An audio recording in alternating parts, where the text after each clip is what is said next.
नमस्कार। बिहार के digital media का जनक भारत लाइव देख रहे हैं आप। बिहार में बीजेपी अचानक से बैकफुट पे चल गई है। इसके दो तीन कारण हैं। सबसे पहला कारण जो है, मुख्य कारण है जातिगत जनगणना वाला मसला। जैसे ही केंद्र सरकार की ओर से फैसला आता है, सुप्रीम कोर्ट में रिपोर्ट दायर किया जाता है, इसके बाद से बिहार की सियासत तेज हो जाती है। इसलिए भी क्योंकि बिहार राजनीति की गढ़ मानी जाती है। बिहार के मुख्यमंत्री नीतीश कुमार जी, जो कि एनडीए के सहयोगी हैं, नेता प्रतिपक्ष तेजस्वी यादव के साथ साथ अन्य दलों के प्रतिनिधि के साथ देश के प्रधानमंत्री नरेंद्र मोदी जी से मुलाकात करते हैं, अपनी बातों को रखते हैं और उनका ये दावा होता है कि प्रधानमंत्री जी ने उनकी बातों को सुना भी है, उस पर विचार करने के लिए समय मांगा है और जब बाहर निकलते हैं तो चेहरे खिले हुए नजर आते हैं। बहुत सारी सियासी जो है घटनाक्रम की चर्चा होती है, कयास भी लगते हैं। लेकिन जैसे ही ये स्पष्ट होता है कि केंद्र सरकार ने सुप्रीम कोर्ट के पास जाकर के स्पष्ट किया है कि जातिगत जनगणना कराना अभी बस की बात नहीं है, इसके बाद बीजेपी बैकफुट पे चली जाती है बिहार में। क्योंकि नीतीश कुमार जी का जो तेवर है, उसके इंतजार में फिलहाल नेता प्रतिपक्ष तेजस्वी यादव जी भी है।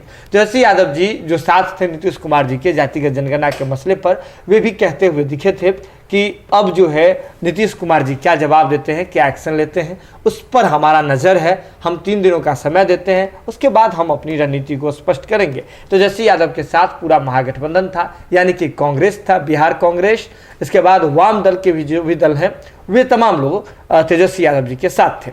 लेकिन दूसरी जो बात आ रही है किसान आंदोलन को लेकर के, आपको ज्ञात है कि 27 तारीख को, आगामी 27 तारीख को, 27 सितंबर को पूरे देश में भारत बंद का ऐलान किया गया है, जो किसान संगठन है देश के, उसके द्वारा। ऐसे में नेता प्रतिपक्ष तेजस्वी यादव जी ने इस बात का आह्वान किया था कि वे भी जो है और पूरा महागठबंधन जो है उसने निर्णय लिया है कि किसान आंदोलन में, किसान के द्वारा जो भारत बंद का ऐलान किया गया है, उसमें बढ़ चढ़ करके हिस्सा लेंगे। और जैसे ही नेता प्रतिपक्ष तेजस्वी यादव किसान आंदोलन के माध्यम से ही लेकिन बिगुल फूंकते हैं, अपनी बातों को रखते हैं, इसके बाद बीजेपी बैकफुट पर चली जाती है। बीजेपी को किसानों की याद आ जाती है। आपको बता दें कि बिहार सरकार में बीजेपी कोटे से माफ कीजिएगा, उद्योग मंत्री हैं, हम बात कर रहे हैं शहनवाज हुसैन जी की।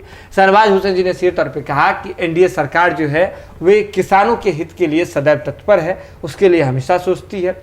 पहला इथेनॉल प्लांट जो है कैबिनेट से मंजूर हो गया है पूर्णिया में, वहाँ काम भी शुरू होना अब जो है शुरू हो गया, उसके निर्माण की प्रक्रिया में है। इसके साथ ही जो बिहार का जो पूरा मेज बेल्ट है, हम बात कर रहे हैं मक्का का जो पूरा बेल्ट है, कोसी से होते हुए खगड़िया तक, इधर जो है वहाँ से के किसानों को अब अधिक मुनाफा मिलेगा। वे लोग जो मक्का को बेच देते थे, अब बिहार में ही उससे मक्का से इथेनॉल का प्रोडक्शन होगा और उसे जो है उससे किसान ज़्यादा मुनाफा पाएंगे। और ऐसे कर करके शहनवाज हुसैन जी, जो कि बीजेपी कोटे से बिहार सरकार के उद्योग मंत्री हैं, उन्होंने किसान के मसले पर यूटर्न लिया है। और जैसे ही किसान आंदोलन की बात हो रही है, भारत बंद की बात हो रही है, तो ऐसे में बीजेपी ने भी ये बात कही है कि हम किसानों के साथ हैं, किसानों के आमदनी कैसे बढ़े किसानों का, उसके लिए हम रात दिन सोचते रहते हैं। किसानों के लिए तो हमारी सरकार बहुत बेहतरीन काम कर रही है।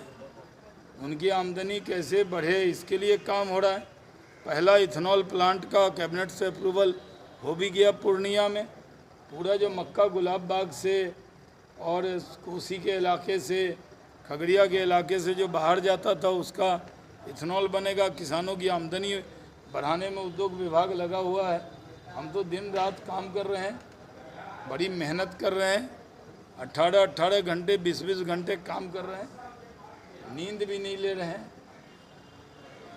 अगर ये वीडियो पसंद आई और वह बिहार के राजनीति और बिहारियत से सरोकार रखेनी तो सब्सक्राइब बटन दबा के चैनल के सब्सक्राइब कर ली। ओजे एगो घंटी बा, ओकरा बटन दबा देला से कुल सटीक और मारक खबर रुआ मुफ्त में मिल जाई। अगर रुआ पत्रकारिता के हमनी के नया प्रयोग में सहयोग कर चाहतानी तो ज्वाइन बटन दबा दी।